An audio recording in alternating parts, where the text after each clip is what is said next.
Hi, YouTube family of believers. It's Daughter of the Most High. Hope you're having a wonderful day today. I'm sure you saw that Dana Coverstone posted another of his warning dreams today. He got a dream on August 17th and then another one a couple days ago. So there's been several channels that have shared that, and I will put it in the description box as well if you've not seen it yet. So I want to share what happened to me earlier today when I was listening to his dream. So I was listening to it, and right about the time when Dana was starting to share about Trump's victory in the election and all the, unrest and upheaval and aggression and violence that happens right after that. He's just starting to talk about that. And I hear in my spirit, Nebuchadnezzar. So I thought, and I listened to the rest of the dream, and then a couple hours later, which I always do, I always listen to videos twice if there's a lot of information in them. And so I listened a couple hours later to Dana's video, and I wasn't thinking about what I had heard earlier. I kind of forgot about it for a moment. And so I put on his video, and right again at the beginning, when he's talking about Trump's victory in the election, I hear Nebuchadnezzar in my spirit. So I was like, God, why are you saying this to me? What does this mean? And so I've thought about it since then, and I'll share what I'm thinking. But if you have some insights, why God would have spoken that to me, if it is about President Trump, and it seems to be linked to that because it happened at that point in the video when Dana was talking about him winning the election. I don't know if President Trump, we know that, God's hand is upon him and that God placed him in office and all that kind of stuff. And I'm a Trump supporter, but we also know that he can be prideful. He does have quite a list of accomplishments in his lifetime, and perhaps his pride is not good for us, and he's not going to understand that. He's going to be thinking, I'm president and I'm reelected, and if that goes to his head in a especially negative way, we know that that is not good for us. And so I opened up to Daniel chapter 4 and was, reading a few verses about King Nebuchadnezzar when God chose to deal with his pride. And it's, I have my Bible open to this. And he's just talking about in verse 23. I'll read a little bit of it. It says, "And whereas the king saw a watcher, a holy one, coming down from heaven, saying, 'Cut the tree down and destroy it, but leave a stump of its roots in the earth with a band of iron and bronze around it in the tender grass of the field, and let him be wet with the dew of the heavens, and let his portion be with the living creatures of the field until 7 times or 7 years pass over him.'" Okay? So that's how God was dealing with King Nebuchadnezzar to shape him up. And he restored his mind after 7 years. So God spoke this to me, and I'm thinking it's about President Trump and a call to prayer to perhaps help, maybe, I was going to say shield, but it's not really shield him against this, but just for, that work to be, to work in his spirit and his mind so that he doesn't get so caught up in that, whatever that means for him. So we can take it as a call to prayer that President Trump wouldn't become a Nebuchadnezzar. And we know that Trump and the Republican Party is thinking they're going to make America great again. And there are some prophecies that talk about, we're not done. It's not the end times. And I think most of us don't agree with those prophecies, but they are out there. And Trump and some Republicans are probably thinking they are going to make America great again. And we know that that is not the case. Now, if it goes in that way, fine. And if it does, and maybe that's why Trump gets, becomes overly prideful, that maybe that's what this is addressing. I don't know. But once again, there's so much information going on. And I do lean towards us being, heading right into the end times and Dana's dreams, and how that will pretty much play right into, the U.S. because of dealing with internal issues due to the election. Then China and Russia take their opportunity to attack us when we're preoccupied with internal issues. That's what we've been hearing from like Maurice Sklar and, others. And so that's kind of where most of us, I believe, are thinking how things are gonna play out. So I wanted to share something that happened to me last night. Last night, I went to sleep and I had a dream shortly after falling asleep. And in the dream, I was in my car, and suddenly in my car, you know how when your windshield gets all the moisture on it and you can't see, and you're trying to like turn on defroster or whatever? Well, my windshield from the bottom up just suddenly completely clouded up, and I lost visibility. I could not see. And then I popped awake. And so I woke up, and when I had the dream that I was in my car and I was heading towards that T in the road, and in the dream it sure seemed like my car was covered in snow in that dream. That was at the end of my sleep, and so then I just got up and headed into my day.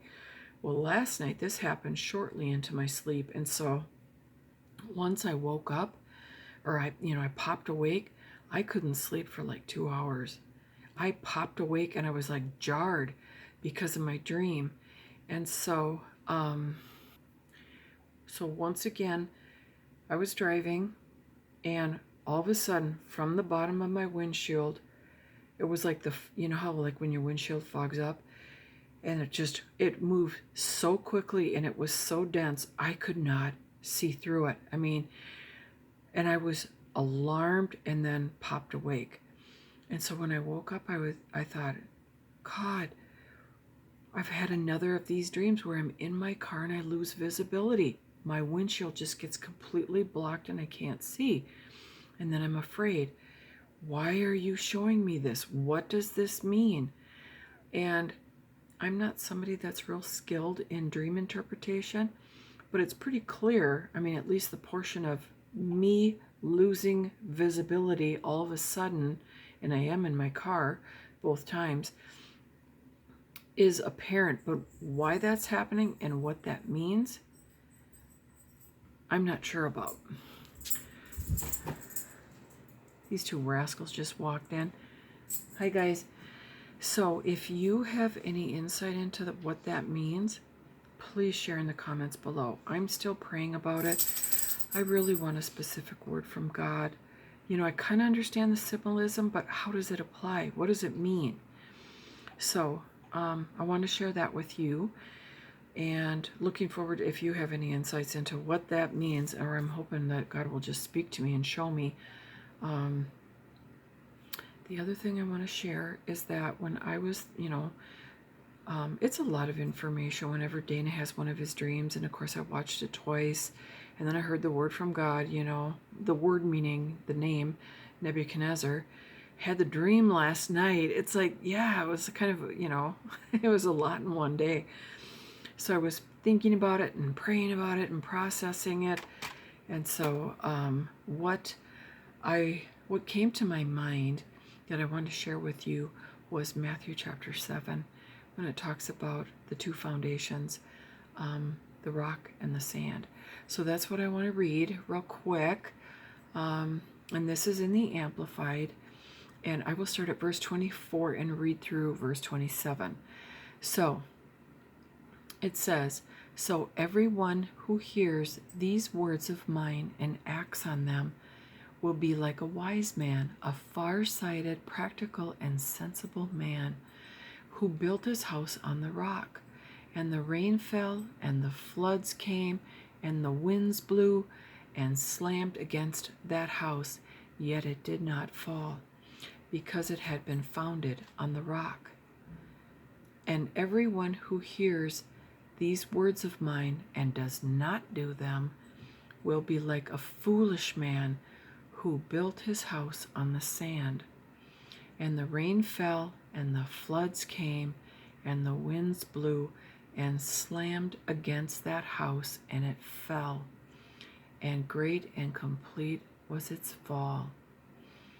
So, we as believers and watchers of the end time events, and just being narrow path believers, we're a house on the rock. We know that the winds and the rains might cause us to, go like that a little bit, but we're a house on the rock. We're going to be okay. We know that God will protect us, and He'll provide grace for us when this season occurs, in the next few months.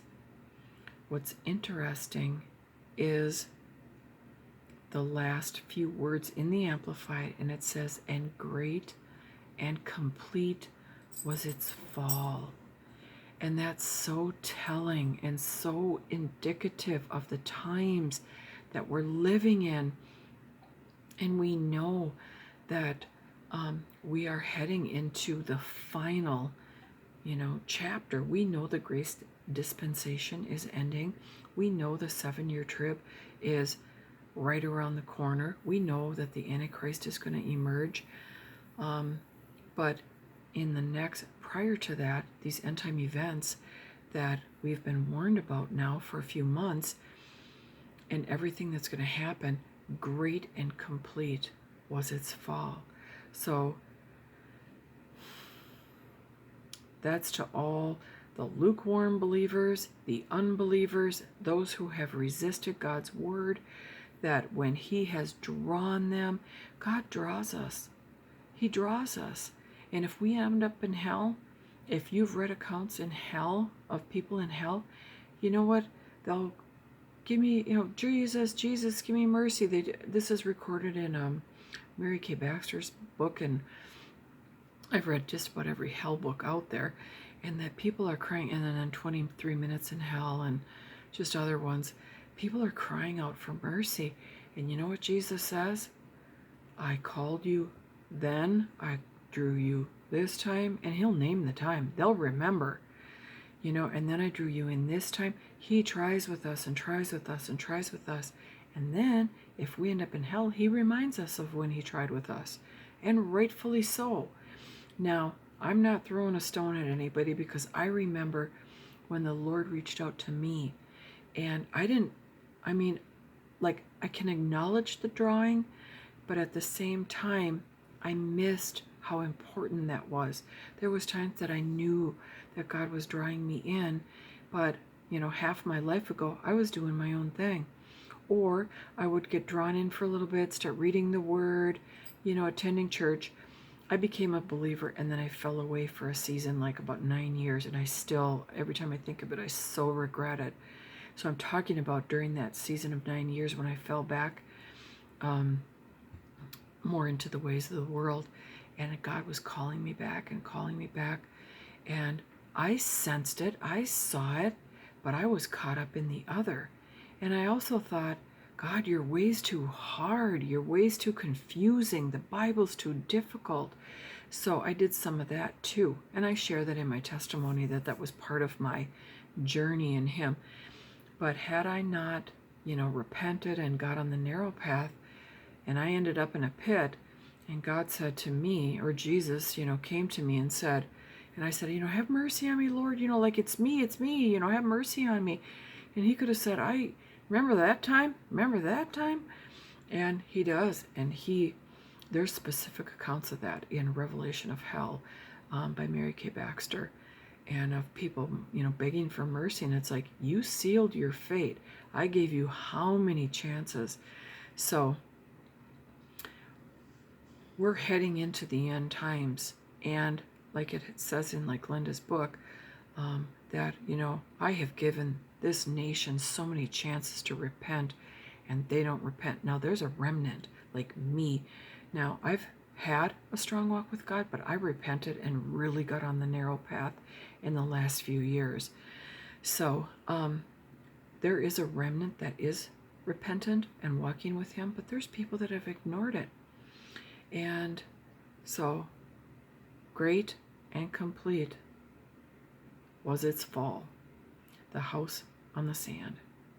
And there's going to be a lot of that up ahead, and we're going to see it, and we're going to feel it, and we're going to feel it in our soul.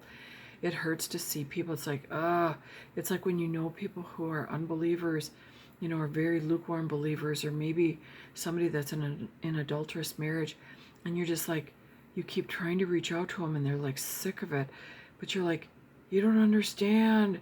If you die today and you're still in this sin, you're going to end up in hell, or somebody that has never received the Lord. So, again, I'm grateful to be a house on the rock, and I want to stay a house on the rock. I just want to sidetrack just for a minute, if I may.